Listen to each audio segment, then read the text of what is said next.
Hello students, welcome to the dimension series. इस series में हम नीट के कंप्लीट सिलेबस में जितनी भी क्वांटिटीज मेंशन है सबकी डायमेंशंस लिखना सीखेंगे। इससे पहले वीडियोस में हम कवर कर चुके हैं वर्क, एनर्जी एंड पावर तक के चैप्टर्स। तो इस वीडियो में हम कवर करने वाले हैं centre of mass and collision का टॉपिक, और उस चैप्टर में जितनी भी क्वांटिटीज मेंशन है सबकी डायमेंशंस हम इस वीडियो में लिखेंगे। तो चलिए स्टार्ट करते हैं। पहली क्वांटिटी है मोमेंट ऑफ मास, और मोमेंट ऑफ मास का फॉर्मूला होता है मास into distance, where r is the distance of m, that particular mass, from center of mass। यानी कि अगर हम अज्यूम करते हैं कि कोई सिस्टम ऑफ पार्टिकल्स है जिसका कि सेंटर ऑफ मास लेट से इस पॉइंट ए पर है, तो हम अगर m1 के लिए मोमेंट ऑफ मास लिखना चाहेंगे तो m1 into distance of m1 from center of mass। Okay, तो m1 into r1 is the moment of mass for m1 mass। Okay, अगर हम m2 के लिए लिखना चाहेंगे तो m2 into distance of m2 from center of mass, that is r2। तो अगर हम m2 का मोमेंट ऑफ मास लिखना चाहेंगे तो m2 into r2। तो मोमेंट ऑफ मास होता है मास into distance of that mass from the center of mass, इसका प्रोडक्ट। ठीक है, तो अगर हम इसकी डायमेंशन लिखना चाहेंगे तो मोमेंट ऑफ मास की डायमेंशन यहाँ से हो जाएगी mass into distance, that is m into l। हम डायमेंशन लिख सकते हैं m l। Next quantity is momentum. इसको हम पहले भी कवर कर चुके हैं एनएलएम चैप्टर के साथ, लेकिन यहाँ पे भी मेंशन है तो चलिए इसे सॉल्व कर लेते हैं। मोमेंटम का जो फॉर्मूला होता है that is m into v, यानी कि मास इनटू वेलोसिटी। इसको हम लिखना चाहेंगे मास, और वेलोसिटी को हम लिख सकते हैं डिस्टेंस डिवाइड बाय टाइम, यानी कि लेंथ डिवाइड बाय टाइम। तो यहाँ से मोमेंटम की डायमेंशन आ जाएगी m n t minus 1। Clear है। Next quantity is kinetic energy. Again kinetic energy को भी हम पहले डिस्कस कर चुके हैं work, energy and power chapter के साथ, और इसको फिर से यहाँ डिस्कस कर लेते हैं। इसको निकालने के दो तरीके हो सकते हैं। पहला तो इसके डायरेक्ट फॉर्मूले से चले जाइए। काइनेटिक एनर्जी का फॉर्मूला होता है हाफ एम वी स्क्वायर। तो मास की डायमेंशन यहाँ से हो जाएगी m, and velocity is length divide by time और उसका स्क्वायर है, तो ये यहाँ से हो जाएगा m l square, and t का स्क्वायर होगा और वो ऊपर चला जाएगा तो साइन चेंज हो जाएगा, यानी कि m l square t minus 2। ठीक है, दूसरा तरीका इसको सॉल्व करने का क्या हो सकता है कि एनर्जी की जो डायमेंशन है, हमने वर्क एनर्जी की वीडियो में इससे डिस्कस किया था कि एनर्जी और वर्क की डायमेंशन सेम होती है, डायमेंशनली दे आर इक्वल। तो यहाँ से हम देख सकते हैं एनर्जी की डायमेंशन वर्क के बराबर, और वर्क का फॉर्मूला होता है F dot S, that is force into distance. Force की डायमेंशन हो जाएगी मास इनटू एक्सेलरेशन, और डायमेंशनली एंड इनटू डिस्टेंस। मास को हम लिख सकते हैं m, और एक्सेलरेशन को हम लिख सकते हैं l divide by t square, that is metre per second square. Okay, into एक और लेंथ जो कि डिस्प्लेसमेंट से आएगी।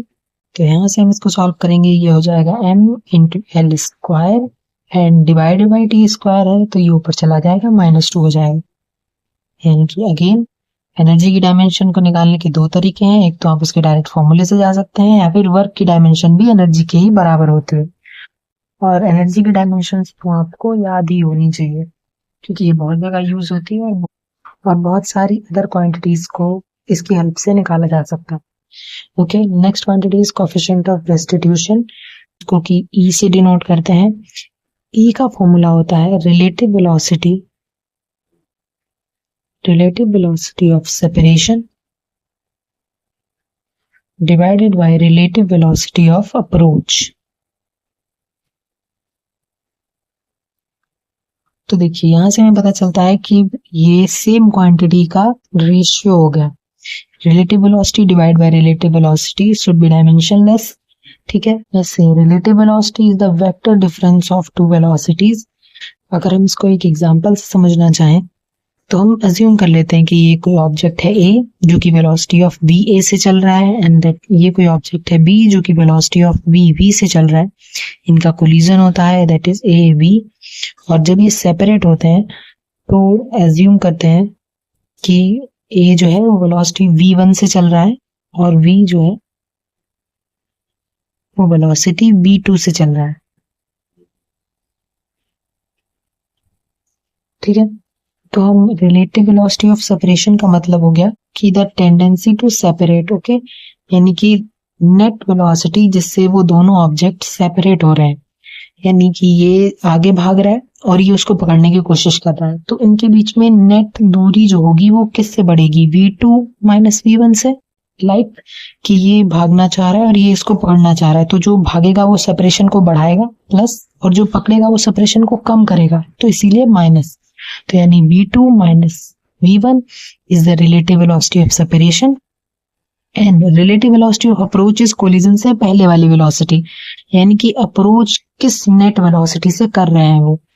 जैसे हमने इसमें किया कि जो सेपरेट होना चाह रहा है दैट इज प्लस एंड जो सेपरेशन को कम कर रहा है दैट इज माइनस, वैसे ही अप्रोच के लिए जब हम जाएंगे तो जो अप्रोच करना चाह रहा है दैट इज प्लस और जो अप्रोच को कम कर रहा है या दूर होना चाह रहा है दैट इज माइनस। तो यहाँ पर ए जो है वो बी को वी ए से पकड़ना चाह रहा है, ओके, तो दैट इज अप्रोचिंग वेलोसिटी, तो वी ए हो गया एंड वी ऑब्जेक्ट जो है वो दूर भाग रहा है वी वी से, ओके। यहाँ पे जो वी बी है वो अप्रोच को कम करने की कोशिश कर रहा है, तो ये माइनस वी वी आएगा, ओके। तो रिलेटिव वेलोसिटी ऑफ अप्रोच यहाँ से हो गई v a minus v B.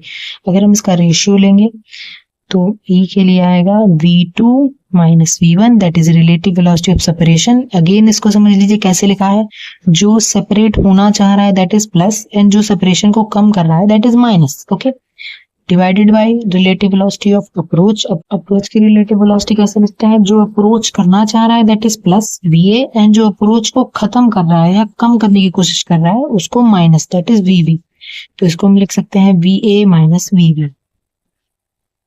अब यहाँ से हम देख सकते हैं कि ये भी वेलोसिटी है और ये भी, तो इनके डिफरेंस से वेलोसिटी ही बनेगी एंड यहाँ पे भी डायमेंशनली, और यहाँ पे भी वेलोसिटी है यहाँ पे भी वेलोसिटी है, तो इनके डिफरेंस से वेलोसिटी ही बनेगी, क्योंकि प्रिंसिपल ऑफ होमोजेनिटी कि सेम क्वांटिटी में से सेम क्वांटिटी ही माइनस होगी और रिजल्ट में भी सेम ही क्वांटिटी बनेगी, ओके।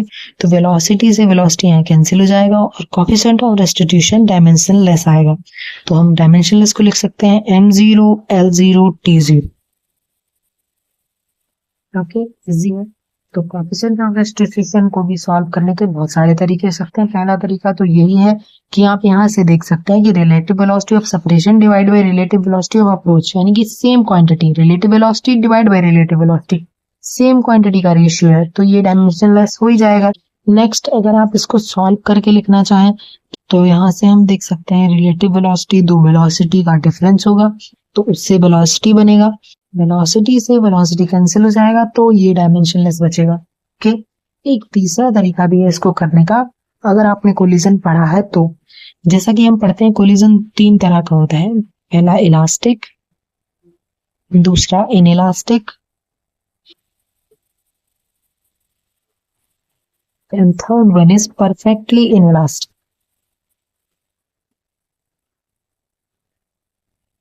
और इसके साथ साथ हमें E की वैल्यू याद करवाई जाती है कि इलास्टिक के लिए E की वैल्यू 1 होगी and in perfectly in elastic के लिए E की वैल्यू 0 होती है एंड इन इलास्टिक के लिए E की वैल्यू 0 से बड़ी और 1 से कम होती है, ठीक है। ये हमें इस कोलिजन के टॉपिक में इसके साथ साथ ही याद करवाया जाता है। तो यहाँ से भी हम देख सकते हैं कि E की जब हम वैल्यूज लिख रहे हैं तो हम 1 लिख रहे हैं, 0 लिख रहे हैं या 1 0 से लेके 1 के बीच रेंज लिख रहे हैं, हम इसके साथ कोई यूनिट तो लिख नहीं रहे, हम कोई प्योर नंबर याद कर रहे हैं ना कि दैट इज E की वैल्यू 1 हो सकती है, 0 या 0 से लेके 1 तक कुछ भी, लेकिन वो है तो प्योर नंबर ही, और प्योर नंबर है तो उसकी कोई डायमेंशन वैसे भी नहीं होगी। तो यहाँ पे हमें क्या याद रखना है कि E that is coefficient of restitution is a pure number,